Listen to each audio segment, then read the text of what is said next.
The life you dream of is waiting. But it's not waiting for more effort. It's waiting for the old you to disappear. Every chain, every fear, every belief that has kept you small must be buried. Because only when the old self dies can the new one rise in power. The old self is a shadow, a faint image of who you truly are, cast by the dim light of fear, doubt, and limitation. It is not the full substance of your being, but a mere projection formed by past experiences, false beliefs, and borrowed opinions. This shadow is created when you stand between yourself and the light of truth. Every untrue thought you have accepted, every fearful word you have spoken, has added shape and density to this shadow. Yet, it has no life of its own. It only exists as long as you allow it to stand between you and the radiant self you were created to be. The shadow self whispers lies in your ear, telling you that you are not enough, that you are bound by your history, that the mistakes of the past have the right to define your future. It points to scars and calls them chains. It recalls every failure and wears them as a badge of identity. But a shadow cannot bind you. It has no substance. It is the light you fear to face that keeps it alive. The moment you turn toward that light, the shadow loses its form. Many live their entire lives negotiating with their shadow self, trying to improve it, fix it, or make it acceptable to the world. But the shadow cannot be polished into brilliance. It must dissolve completely for the true self to emerge. The old self resists this truth, for it is built on the comfort of familiarity. It would rather keep you in a small, predictable space than risk the unknown. It thrives on habits that repeat cycles of lack, relationships that replay old wounds, and thoughts that rehearse yesterday's defeats. To release the shadow self, you must be willing to stand in the full light of truth. This means letting go of the identity that has been shaped by circumstances. It means refusing to speak of yourself as poor, unlucky, unworthy, or powerless. Every time you affirm such things, you reinforce the outline of the shadow. But every time you declare, "I am guided, I am supplied, I am free," the light strengthens and the shadow thins. Words have power to dissolve or to sustain. Choose the words that shine. The shadow self is always focused on what was, while the true self is anchored in what is and what can be. The shadow draws its life from memory, repeating old patterns, while the true self draws its life from divine inspiration, creating new paths. The more you look behind you, the longer the shadow stretches. But when you keep your gaze fixed on the vision of who you are becoming, the shadow falls away under your feet. Releasing the shadow does not mean denying your past. It means refusing to let it define you. It means seeing every past limitation as an illusion that fades in the light of your awakened understanding. The shadow self is not your enemy, but it is not your identity. It is the teacher that showed you the cost of living in the absence of truth. Now, the invitation is to step fully into that truth, to live from the place of your highest knowing, and to speak from the place of your highest authority. The old self is a shadow, and the shadow cannot withstand the brightness of a soul who has chosen to stand in the unshakable light of faith, abundance, and divine order. Release the grip of the past, for it is a weight that was never meant to be carried into your future. The past may have shaped your experiences, but it is not the blueprint of who you must become. Every disappointment, every loss, every moment of regret exists only in memory, and memory is not reality. It is a shadow of what once was.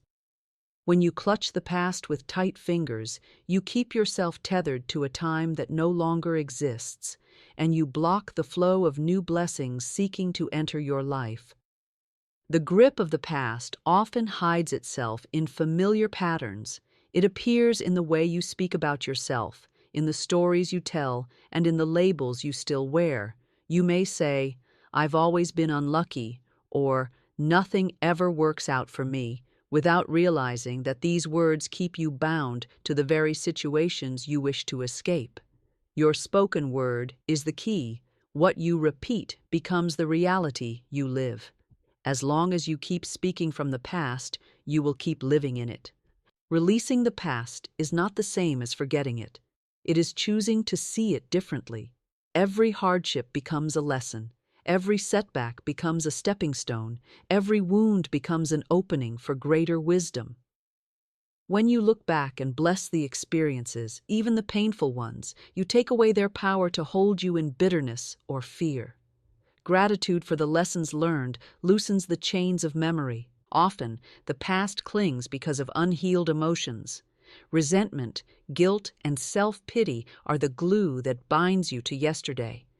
You may feel justified in holding on to the hurt, thinking it protects you from being hurt again, but in truth, it only keeps you living in the energy of that hurt. Forgiveness is the great release. It frees you from the prison of emotional bondage. Forgiving others does not excuse what they did. It releases you from carrying the burden of it. Forgiving yourself does not erase mistakes. It aligns you with the truth that you are more than your mistakes. When you release the grip of the past, you open your hands to receive the new. Life is always seeking to renew itself, to pour fresh ideas, new opportunities, and unexpected blessings into your experience.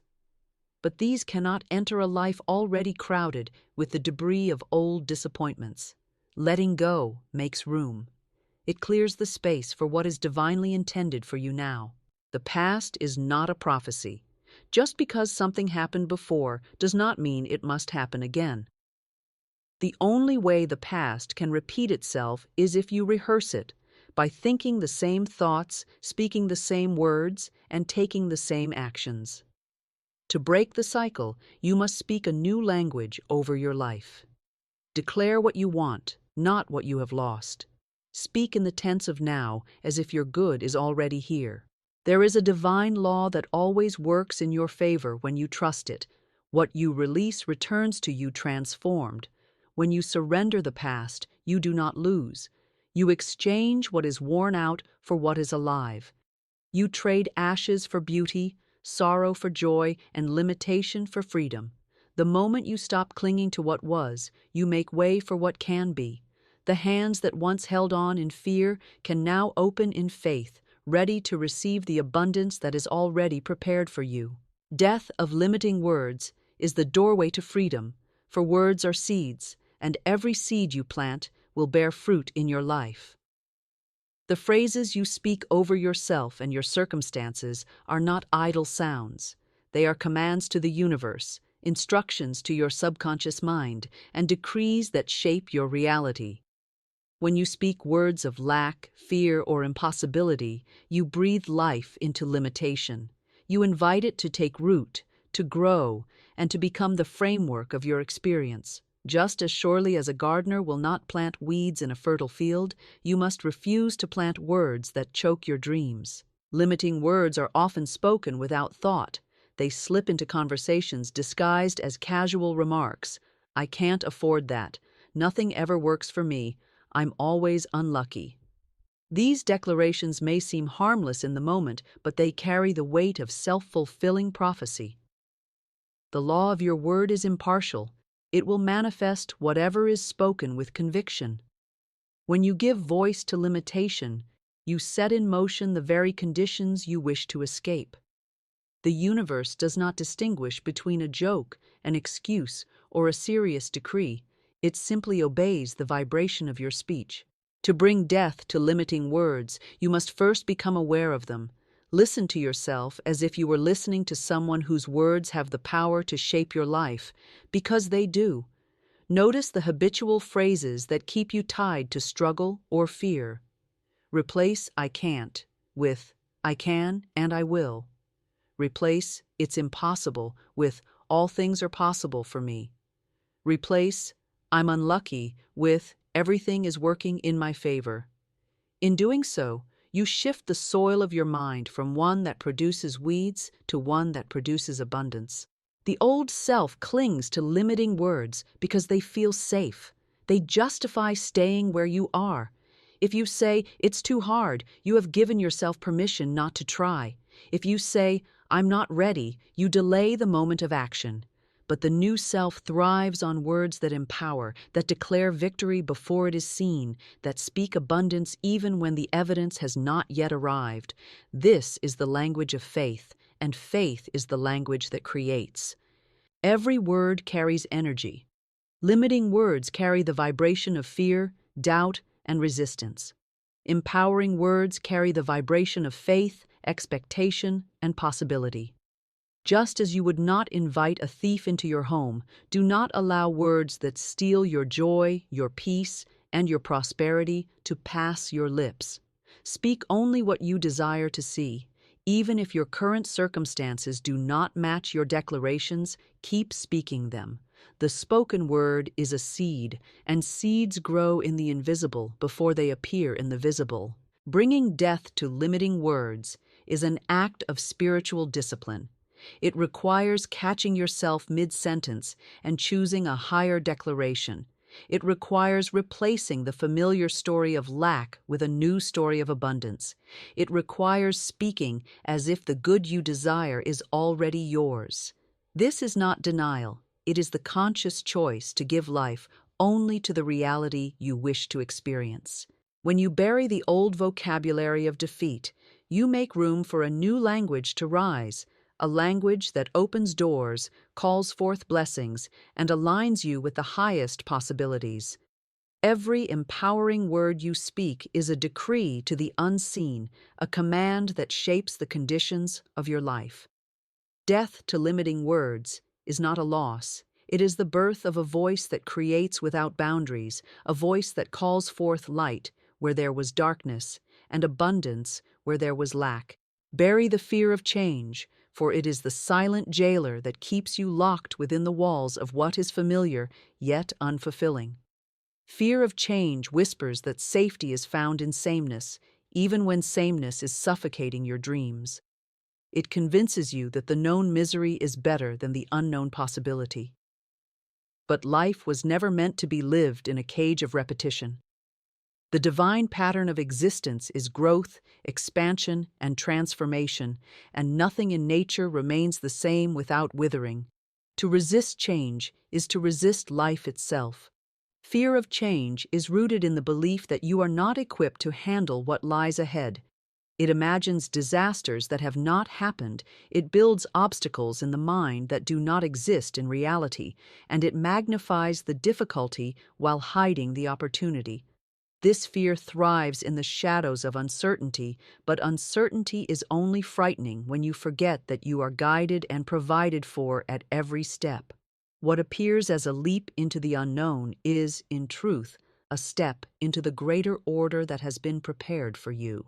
To bury the fear of change, you must see it for what it is, a voice of the old self, clinging to its territory. The old self thrives on predictability. It wants to know exactly how things will unfold before it moves. But faith does not wait for guarantees. Faith acts as if the outcome is already secured. The soil in which fear grows is hesitation.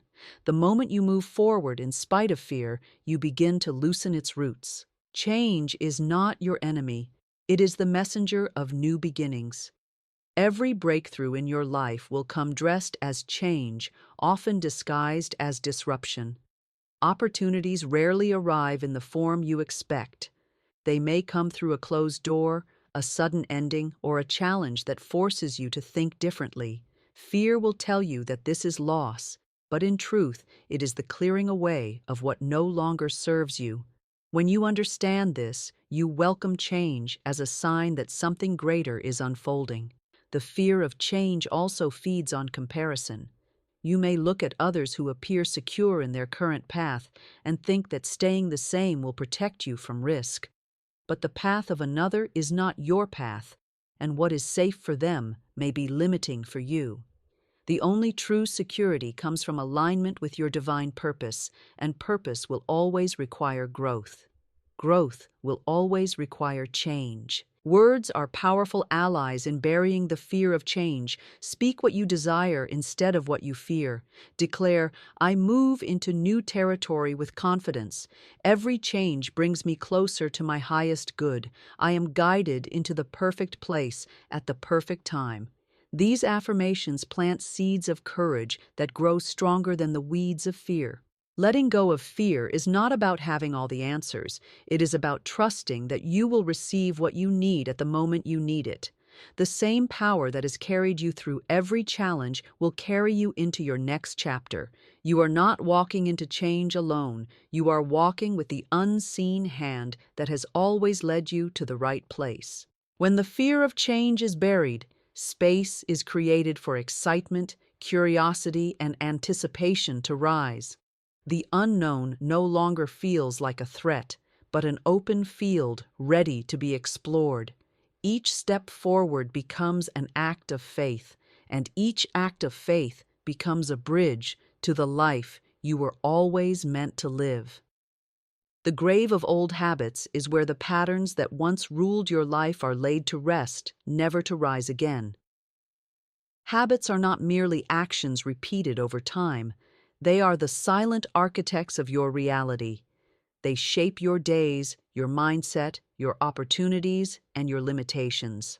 Old habits, especially those born from fear, lack, or self-doubt, become invisible chains that keep you walking the same circle year after year. To step into the life that is calling you, these habits must be buried with finality, not stored away to be revived when comfort calls. Every habit is a seed planted in the soil of your mind. Some grow into strong trees of success, peace, and abundance. Others grow into weeds that drain your energy and block your progress. Old habits thrive in the familiar. They require no thought, no faith, no courage. They keep you in the realm of good enough, but away from the realm of more than enough. The grave of old habits is dug when you recognize that they no longer serve you and that holding on to them is a choice to remain in the old self. Burying an old habit begins with awareness. You must see it clearly, without excuse. A habit of delay steals opportunity. A habit of negative speech plants limitation. A habit of doubting every possibility closes the door to miracles. Awareness shines the light on the hidden patterns so you can no longer pretend they are harmless. The old self will try to protect its habits, saying, "This is just who I am," or "It's not that bad," but these are the whispers of comfort resisting transformation. Once you decide to bury an old habit, you must replace it with a new one that supports your vision. Nature does not allow a vacuum. When one habit is removed, another will take its place. If you bury the habit of complaint, plant the habit of gratitude. If you bury the habit of procrastination, plant the habit of decisive action. If you bury the habit of fear-driven speech, plant the habit of faith-filled declarations. This exchange turns the grave of the old into the birthplace of the new. The burial of old habits is not a one-time ceremony, it is a daily choice. Each day you are tempted to pick up the shovel and dig them back up, to revisit the comfort of the familiar. This is where discipline becomes your ally. Discipline says, I choose my future over my comfort. I choose my vision over my excuses. With each decision, the roots of the old habit weaken and the roots of the new habit strengthen. Old habits often carry emotional attachments. They may be tied to certain people, places, or times in your life. When you bury the habit, you may feel as though you are leaving a part of yourself behind. In truth, you are leaving behind only the version of yourself that could not carry the weight of your destiny. This is not loss, it is transformation. Speak life over your new habits.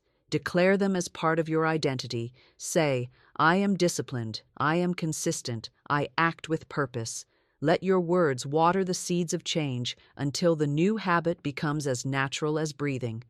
Over time, you will look back and see the grave where your old habits lie, and you will feel no desire to resurrect them.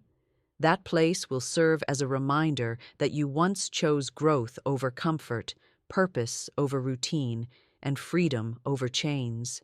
Forgive to be free, for unforgiveness is a prison whose bars are built from resentment, anger, and pain. It is not the one you refuse to forgive who suffers the most, it is you. Holding on to bitterness is like drinking poison and expecting it to harm another. It weighs down your spirit, clouds your vision, and ties you to the very events you long to leave behind. Freedom begins the moment you release the need to hold anyone, including yourself, in the chains of the past. Forgiveness is not agreement with what happened, nor is it an excuse for wrongdoing. It is a conscious choice to cut the cords that bind you to the wound. When you forgive, you stop rehearsing the pain in your mind and stop speaking it into existence. Every time you replay the offense, you breathe life into it again, making it part of your present instead of leaving it in the past.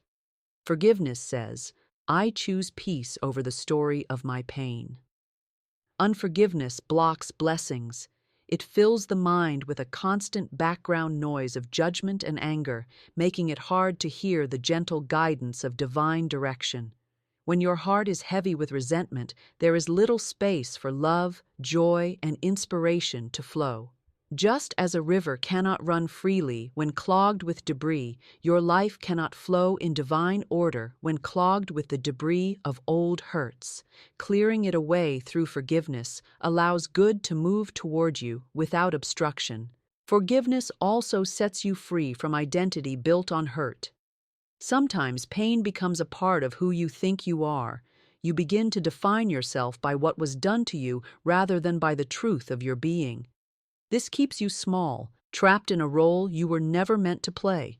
Forgiveness breaks that identity. It says, I am not my wounds, I am not my history, I am free to create a new story. To forgive others is powerful, but to forgive yourself is essential. Many carry silent shame for mistakes made, opportunities missed, or words spoken in moments of weakness. This self-condemnation becomes a heavy chain that keeps the soul from rising. Forgiving yourself is an act of self-love that aligns you with grace. It is the acknowledgement that you did the best you knew at the time and that you are now walking in greater understanding. Forgiveness is a spiritual act, not just an emotional release. It calls on a higher power to help you see the offender or yourself through the lens of compassion. It asks for the strength to let go even when feelings linger. Often, forgiveness comes before the emotions catch up. You decide to release, and in time, the emotions follow.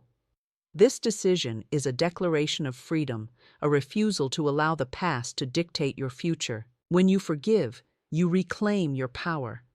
No longer is your energy tied to replaying the scene or imagining retribution. Instead, your energy is free to create, to dream, to move forward. Forgiveness opens the gate to a life unburdened, where peace flows without interruption and joy becomes the natural state of your heart. In this freedom, you find yourself lighter, clearer, and more open to the blessings that were waiting all along. Die to self-pity, for it is the thief that robs you of strength, clarity, and the power to create change. Self-pity is the voice that whispers, "Life is against me," and convinces you to remain in the role of the victim. It feeds on the past, magnifies every disappointment, and blinds you to the opportunities that still surround you. As long as you indulge it, you give your energy to what is broken rather than to what can be built. It is a slow poison to the spirit, keeping you from stepping into the authority you were born to walk in. Self-pity disguises itself as comfort. It invites you to sit in the familiar warmth of your pain, to replay the story of how you were wronged, misunderstood, or overlooked. It tells you that you are justified in your sorrow, that no one could understand the depth of your struggle. But this comfort is an illusion. It is the soft bed that keeps you from rising.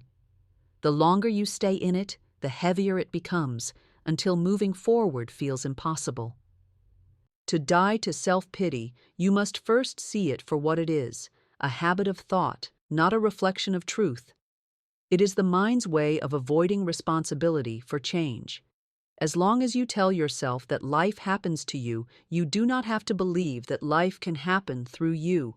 Self-pity hands your power to the past, while faith takes your power back in the present. The death of self-pity begins with gratitude. Gratitude shifts the focus from what is missing to what is present, from what went wrong to what is still possible. It is impossible to hold a posture of self-pity and gratitude at the same time. When you choose to give thanks for the smallest blessings, the breath in your lungs, the roof over your head, the new day you have been given, you begin to starve self-pity of its fuel. Words also play a powerful role in the burial of self-pity. The language of self-pity is filled with phrases like, "I never get a break," "nothing ever works out for me," or "people always take advantage of me." These declarations reinforce the identity of the victim. The moment you change your words to align with victory rather than defeat, the hold of self-pity begins to weaken. Declare, "Everything is working for my good. I am favored. I am equipped for every challenge," and watch the shift in your spirit. Self-pity keeps you looking backward, rehearsing old wounds, while faith looks forward and rehearses new possibilities. To die to self-pity, you must refuse to live in the replay of your pain. This does not mean denying what happened. It means refusing to let it define you.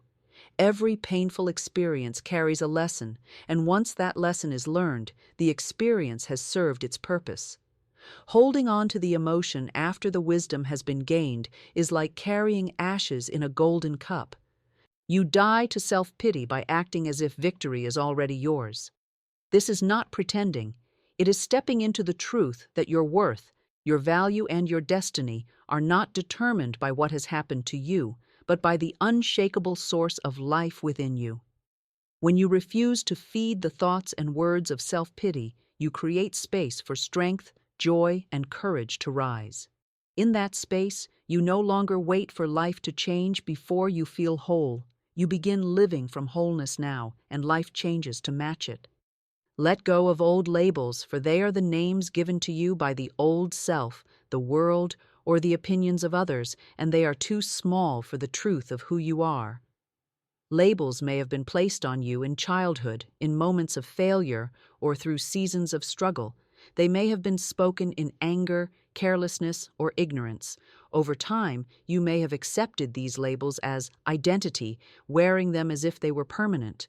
But a label is not your essence. It is only a temporary tag that can be removed the moment you decide it no longer belongs to you. Old labels often attach themselves to the mind through repetition. When you hear something often enough, you begin to believe it, and what you believe, you begin to live out. Words like lazy, unlucky, difficult, or broken may have been repeated until they seem to describe your very nature. But no label has power except the power you give it. The moment you stop agreeing with it, its influence begins to fade. Holding on to old labels limits your vision of what is possible. When you think of yourself only through the lens of what you have been called or what you have been through, you restrict the expression of your true self. You begin to filter every decision, opportunity, and relationship through the narrow frame of that label. If you have been called shy, you may avoid speaking up. If you have been labeled poor, you may never believe wealth is for you. If you have been seen as unloved, you may settle for less than you deserve. Letting go of old labels begins with the conscious choice to reject them. You do not have to argue with them, prove them wrong, or defend yourself against them. You simply release them. You declare, "That is not who I am." You refuse to let your name be tied to a false identity. You begin to see yourself as you truly are, whole, capable, abundant, and divinely equipped. The mind often resists letting go because old labels feel familiar. Even if they are negative, they give a sense of certainty, and the unknown can feel uncomfortable. But the truth is that you cannot step into the new identity you desire while clinging to the false one you have outgrown. The space in your life that has been occupied by old labels must be cleared so that new declarations of truth can take root. Affirmations become a powerful tool in this transformation. Replace "I am unlucky" with "I am blessed in every area of my life." Replace "I am broken" with "I am restored and made whole." Replace "I am not enough" with "I am more than enough." Every time you speak a new label of truth, you rewrite the story you tell yourself, and in turn, you reshape the reality you experience. Letting go of old labels also means releasing the need for others to validate your new identity. Some people may still see you through the lens of the past, but their perception is not your reality. Your job is not to convince them. Your job is to live so fully in the truth of who you are now that their labels lose all relevance. You rise beyond the words that once confined you, stepping into a self-definition rooted in divine truth rather than human opinion. When the old labels are released, you find yourself lighter, freer, and more open to what is possible. You no longer live under the weight of names that do not belong to you. Instead, you live from the power of your true name, the one written in the depths of your spirit, untouched by the past and unshaken by the voices of the world. The new self speaks only truth, for it understands that words are not mere sounds, but forces that shape reality. Truth is not just factual accuracy, it is alignment with divine law, with the principles that govern abundance, peace, and wholeness. The new self knows that every word released into the world carries creative power, and therefore it speaks with intention. It refuses to give voice to fear, doubt, or limitation, for it understands that such words plant seeds of the very conditions it has risen above. The old self often spoke to describe what was seen, felt, or feared. It repeated the language of lack, saying, "I can't, I'm not ready, things never work out for me." This was not truth. It was the echo of past experiences mistaken for reality. The new self speaks from a higher place, declaring what is true in spirit even before it is visible in the physical. It says, "I am provided for, I am guided, I am more than able, regardless of current appearances." These words align the unseen with the seen, calling forth the conditions they describe. Speaking truth requires awareness, for the mind is quick to return to the language of the old self. The new self listens to every word before it is spoken, measuring it against the standard of truth. If the words do not uplift, heal, or affirm, they are left unsaid. Silence becomes a powerful ally, for it is better to say nothing than to speak words that contradict the reality you desire. The new self knows that complaining about lack or rehearsing fears is a misuse of speech, and so it guards the mouth as a sacred gate. Truth-speaking is not limited to personal declarations. It extends to the way you speak about others. The new self refuses to repeat gossip, criticism, or condemnation, for such words plant seeds of discord. Instead, it speaks blessings, encouragement, and vision into the lives of those around it. It sees beyond flaws and calls forth potential. When you speak only truth about others, you lift not only them but also yourself, for every word you release returns to you multiplied. The truth of the new self is rooted in divine promises, not human opinion. It draws its vocabulary from faith, not from fear. It declares health in the presence of illness, abundance in the face of lack, peace in the midst of chaos. These are not empty words. They are creative decrees that align your inner world with the highest order, which in turn reshapes the outer world. The new self understands that speaking truth is not denying facts. It is choosing a higher reality than the one facts may temporarily present. The practice of speaking only truth transforms the mind. As the mouth speaks, the mind begins to believe, and as the mind believes, life begins to align with that belief. This is why the new self is careful never to speak a word it does not want to see manifest. It chooses every phrase as a builder chooses every brick, knowing that each one contributes to the structure of its life. In the presence of challenges, the new self does not speak fear, but affirmation. In moments of uncertainty, it does not declare confusion, but clarity. In times of waiting, it does not complain, but speaks of divine timing. Every word becomes an act of faith, a step toward the reality it is creating. The new self speaks only truth because it knows that truth, spoken with conviction, has the power to break chains, open doors, and manifest the life for which it was created. Your mind must be renewed, for the life you desire cannot be built with the thoughts that created the life you wish to leave behind. The mind is the soil in which every action, decision, and result grows. If the soil is filled with weeds of fear, doubt, and limitation, no matter what seeds you plant, they will struggle to grow. Renewal is the clearing away of those weeds, the replacing of false ideas with truth, and the training of your thoughts to align with the highest vision for your life. The old self thinks in circles, replaying the same memories, fears, and disappointments until they become the blueprint for tomorrow. A renewed mind thinks in alignment with possibility. It does not rehearse past failure, it rehearses the reality it desires. It takes control of its focus, understanding that what the mind dwells upon, the life will create. This renewal is not a one-time act, but a daily cleansing, a constant redirecting of thought toward the good, the beautiful, and the true. Renewing the mind begins with awareness. You must observe the thoughts that pass through it and recognize which ones belong to the old self. Any thought that says, "I can't," "it's too late," or "I'm not enough," is a weed that must be uprooted. You do not fight these thoughts. You replace them. You plant affirmations of truth in their place, declaring, "I am able, I am on time, I am more than enough."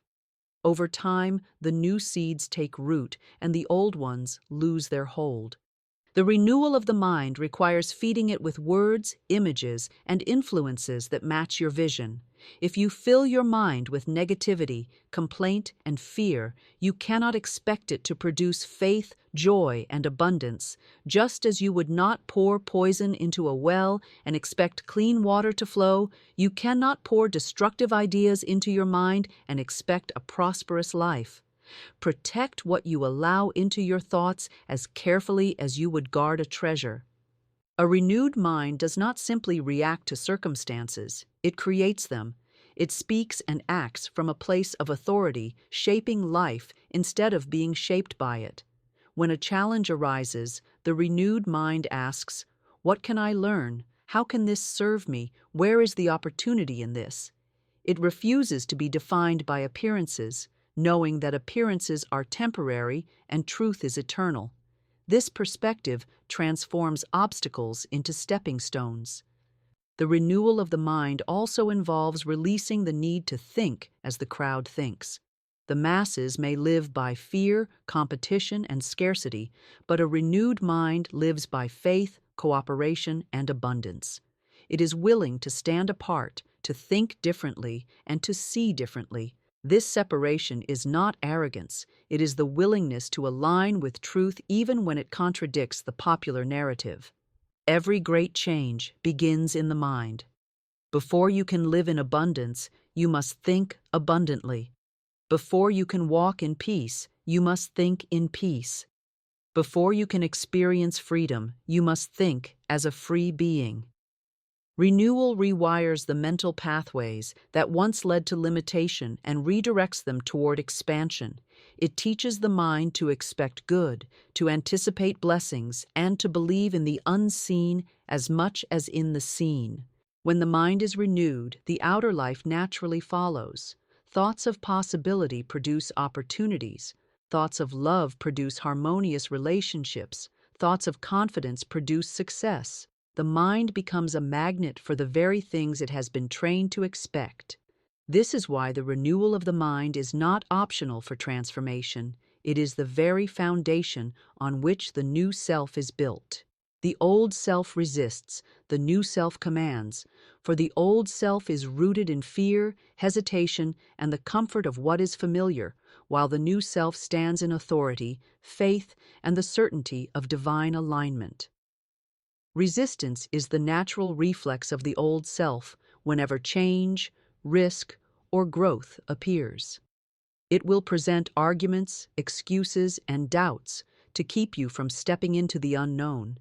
It says, "You're not ready, this might fail," or "Wait for a better time."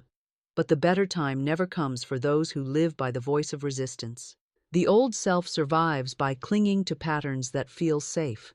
It prefers predictability over possibility, control over surrender, and familiarity over progress.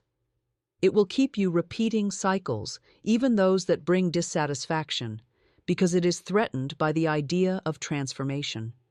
In its resistance, it focuses on obstacles, magnifies risks, and questions your worth. The old self will negotiate for your limitations as if they were treasures to protect. The new self, however, commands with clarity and conviction. It does not beg for change, it declares it. It does not ask for permission to succeed, it steps into success with the certainty of one who knows their right to it. The language of the new self is, "This is mine, this is the way, this is done." It speaks as if the outcome is already secured, for it understands that words of command set the spiritual and mental forces in motion to create the result. Command is not arrogance, it is alignment with truth. It is the recognition that you are a co-creator with divine law, and that your role is not to plead for your good, but to call it forth. The new self understands that doubt weakens the command, while faith strengthens it. Therefore, it refuses to entertain conflicting thoughts or to give voice to uncertainty. It speaks once with conviction and then acts in accordance with what has been spoken. The transition from resisting to commanding begins with awareness. You must notice the moments when the old self rises up with hesitation and excuses. Resistance often appears just before a breakthrough, making you feel unprepared or unworthy. This is the signal to step into command. The moment you declare, "I move forward now," you silence the voice of the old self and give power to the voice of the new. Command requires consistency. The old self will not vanish the moment you issue one decree. It will test your resolve, sending waves of doubt to see if you will retreat. The new self answers these doubts with repeated affirmations of authority. It says, "I have decided, and it is so," until the inner and outer conditions align. This steady stance trains your mind, emotions, and actions to follow your spoken word without hesitation. When the new self commands, it acts immediately. It does not wait for every detail to be clear or for circumstances to be perfect. It understands that clarity comes through movement and that provision meets you on the path, not while you stand still. Each act of decisive faith strengthens the habit of commanding and weakens the reflex of resisting. The old self resists because it serves survival. The new self commands because it serves purpose. Survival may keep you alive, but purpose brings you to life. To live by the new self is to speak and act as the one you are becoming, not the one you have been. In this way, resistance loses its grip, and command becomes your natural state of being, guiding you toward the fulfillment of your highest vision. Every ending is a beginning, for life moves in cycles, and nothing truly stops, it simply transforms. What appears as the closing of one chapter is, in truth, the turning of the page to reveal another. Endings are not failures, they are completions. They signal that something has fulfilled its purpose, and now the space is being cleared for what comes next. To see an ending as loss is to miss its gift. To see it as a doorway is to step into the flow of divine order without resistance. The old self often fears endings because it clings to familiarity. It holds on to jobs, relationships, habits, and identities long after their season has passed, believing that without them, there is nothing ahead. But the new self understands that the same power that guided it to this point will guide it into the next. An ending is not a void, it is fertile ground for new life. Just as a seed must fall into the earth and die before it can sprout, certain aspects of life must end before something greater can emerge. Every ending comes with a release. This release can feel uncomfortable, especially when it involves letting go of what once brought joy, security, or purpose. Yet holding on to what no longer serves you keeps your hands too full to receive what is meant for you now. The willingness to release with gratitude is what transforms an ending into a true beginning. Gratitude honors the role something played in your journey while freeing you to move forward unburdened. Endings are also invitations to trust. When a chapter closes unexpectedly, you may not see the next step clearly. The mind may demand answers, timelines, and guarantees, but faith walks without needing them.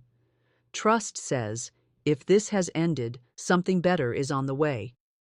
It rests in the certainty that every change is part of a larger plan, even if that plan is not yet visible. The beginning that follows an ending often carries energy, ideas, and opportunities you could not have imagined while still holding on to the old. It is in the space between what was and what will be that your vision can expand. This is the time to speak life into your next season, declaring what you desire with clarity and conviction. Your words plant the seeds that will shape the unfolding chapter. Not every ending will announce itself gently. Some will arrive suddenly, through loss, rejection, or abrupt change. These moments can shake the foundations of your identity. Yet, even here, the principle holds: what is leaving must go so that what is meant for you can arrive. In time, the purpose of the ending reveals itself, and you see that it was not the destruction of your path, but the redirection of it. Every beginning carries a responsibility to step into it with openness and faith. The temptation to compare it to what has ended will be strong, but comparison keeps you tied to the past. Instead, see the new chapter as an entirely fresh canvas, one that can hold greater beauty than anything you have known before. Life continually asks you to release, trust, and embrace. Each ending offers the opportunity to practice this truth. When you honor the completion and step forward without fear, you align yourself with the flow that turns endings into beginnings, losses into gains, and closed doors into open pathways. In this way, every ending becomes a sacred threshold to the next expression of your highest good. Detach from the old crowd, for the company you keep shapes the path you walk. The old crowd is made up of those who knew you as you once were, who may still expect you to speak, act, and think in the patterns of your past. They are the mirrors reflecting an outdated version of you, holding you in familiar roles and conversations that no longer match the vision you now carry.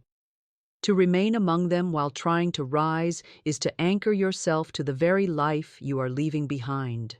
The old crowd may not intend harm. Often they are simply comfortable with the version of you they have always known. They may resist your growth because it challenges their own comfort. When you speak of new goals, they may laugh, doubt, or warn you of failure. Their words and energy, even without malice, can sow seeds of hesitation in your mind.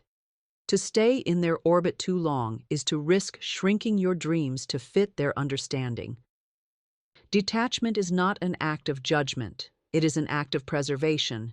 You are guarding the soil of your mind while new seeds take root. In the early stages of transformation, your vision is tender, and it must be protected from those who cannot see it. You do not need to explain, convince, or argue for your path. You simply step away quietly and walk in the direction of your calling. The old crowd thrives on shared habits, conversations, and cycles. If those habits are rooted in complaint, fear, gossip, or limitation, you cannot remain among them without absorbing their influence. The mind is shaped by repetition, and the more you hear and speak the language of the old self, the more you delay becoming the new self.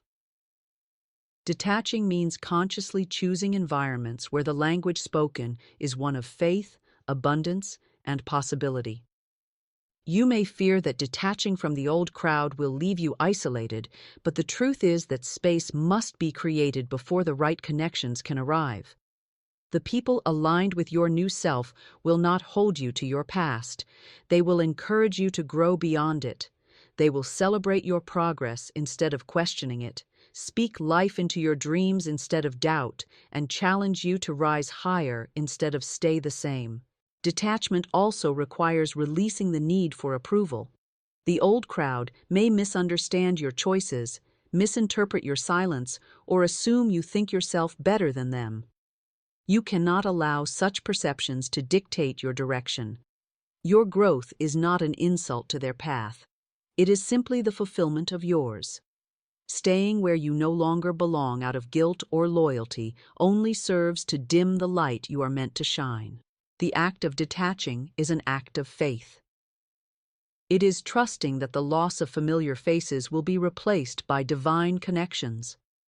It is believing that the next season will bring relationships that match the frequency of your new life. It is choosing the company of those who inspire, challenge, and sharpen you over the comfort of those who keep you small. When you detach from the old crowd, you reclaim your freedom to think, speak, and live in alignment with your vision. You create the space for fresh voices, new ideas, and supportive energy to surround you.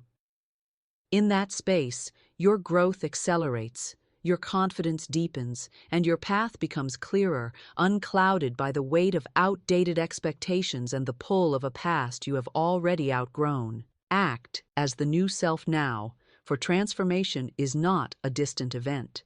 It is a present decision. Waiting to feel ready, to have all the resources, or for circumstances to align perfectly only delays the life you are meant to live. The new self is not born from waiting, it is born from action taken in faith. You become the person you envision by living as that person before the evidence appears, embodying the thoughts, words, and choices that match the reality you seek. The old self often says, "When I have more money, I'll live differently," or "When things improve, I'll start changing." But the new self understands that life mirrors your identity. If you wait for external proof before acting, you remain in the cycle of the old self. Acting as the new self now sends a clear signal to your mind, your spirit, and the world around you that the change has already begun. It sets into motion the forces that bring your external world into alignment with your inner decision. Acting as the new self does not mean pretending or forcing. It means embodying the qualities, disciplines, and mindset that your vision requires. If the new self is disciplined, start practicing discipline now. If the new self is confident, speak and carry yourself with confidence now. If the new self lives in abundance, release the language of lack and walk with the energy of someone who is already provided for. The habits you practice today become the foundation of the life you will experience tomorrow. Every choice you make is a declaration of who you are becoming. When you act as the new self, you stop making decisions from the place of fear or scarcity and start making them from the place of faith and purpose. The new self invests time and energy in what builds, not in what drains. It chooses relationships, environments, and opportunities that reflect the reality it is creating, even if those choices require stepping away from the comfort of the familiar. Acting as the new self now also means speaking as the new self. The words you use are not only descriptions, they are commands to your reality. Speak as though what you desire is already present. Replace "I hope" with "I know," "I want" with "I have," and "someday" with "now." These declarations reshape your beliefs, and your beliefs shape your actions. Over time, the outer world begins to reflect the inner transformation. Doubt will try to pull you back into the old identity, especially when you don't yet see visible results. This is where persistence becomes essential. Acting as the new self is not a one-time performance, it is a continual practice. Every time you choose the response, thought, or action that aligns with your vision, you strengthen the identity you are building. Eventually, it becomes natural. It is no longer an act, but your true way of being. The moment you decide to live as the new self, you shift your energy. Opportunities begin to notice you, people respond to you differently, and your environment starts to rearrange in your favor. The external changes may come gradually, but the internal shift is immediate. You no longer wait for permission to become who you are meant to be. You walk in that truth now. In doing so, you collapse the distance between who you have been and who you are becoming, allowing the life you envision to meet you where you stand. The new self is fearless, for it no longer allows imagined dangers or past disappointments to dictate its choices. Fear may still whisper, but it is no longer obeyed. The new self understands that fear is nothing more than a projection of the mind, a shadow without substance unless you feed it with attention. It knows that every great opportunity lies just beyond the boundary of fear, and that the only way to claim it is to move forward despite the trembling. The old self lived under fear's command. It hesitated, delayed, and sought constant reassurance before taking a step. It mistook fear for wisdom, believing that avoiding discomfort was the same as staying safe. But the new self has learned that safety is an illusion when it keeps you small, and that the truest security comes from alignment with divine guidance. It no longer measures decisions by how easy they feel, but by how aligned they are with purpose. Fear loses its grip when you stop giving it authority over your actions. The new self takes the leap without waiting for all the answers. It applies for the position, starts the business, speaks the truth, or walks away from what no longer serves, without needing to see the entire path ahead. It trusts that each step will be revealed in its right time and that provision will appear along the way. Faith becomes the compass, and courage becomes the fuel. The fearless nature of the new self is not recklessness. It is rooted in knowing who you are and whose guidance you follow. It is the awareness that no challenge is greater than the power within you. This understanding removes the illusion of danger that fear tries to paint. When you know you are equipped for every season and supported by an unfailing source, there is nothing left to fear. Acting without fear also transforms how the new self speaks. It no longer uses language that reinforces limitation, such as, "I'm afraid I can't," or "what if it goes wrong?" Instead, it speaks with conviction, "I can, I will, it is mine." These words build inner strength and create an atmosphere of possibility around you. What you speak in confidence begins to manifest, and each small victory further weakens the voice of fear. Fear often disguises itself as logic, offering reasons to wait or to avoid the unknown. The new self recognizes this disguise and refuses to be swayed. It understands that growth requires risk, and risk is simply faith in motion. The discomfort of stepping into the unknown is a sign that expansion is happening, not that danger is near. With this perspective, what once felt like a threat becomes an invitation. Living fearlessly also means refusing to be controlled by the opinions of others. The new self no longer asks, "What will they think?" but instead asks, "Is this true to who I am becoming?" It recognizes that the need for approval is just another form of fear, a fear of rejection.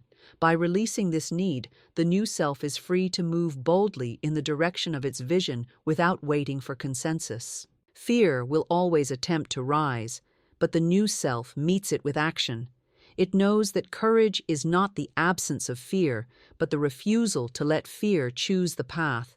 Each step taken in faith, each risk embraced, and each truth spoken builds a life where fear becomes irrelevant.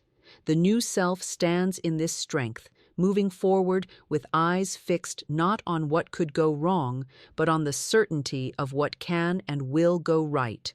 Transformation is not a single step, but a complete surrender of the old self and a full embrace of the new. The journey begins in the mind, flows through the words you speak, and manifests in the actions you take each day. The old self clings to fear, limitation, and the safety of the familiar, but the new self stands in truth, commands life with authority, and moves forward in faith.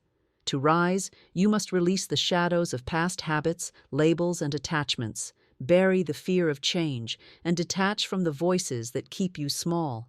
Every ending becomes a beginning, every release opens the way for abundance, and every act of courage affirms the reality you are creating. The new self is fearless, renewed, and aligned with divine order, living now in the fullness of the life it was always meant to have.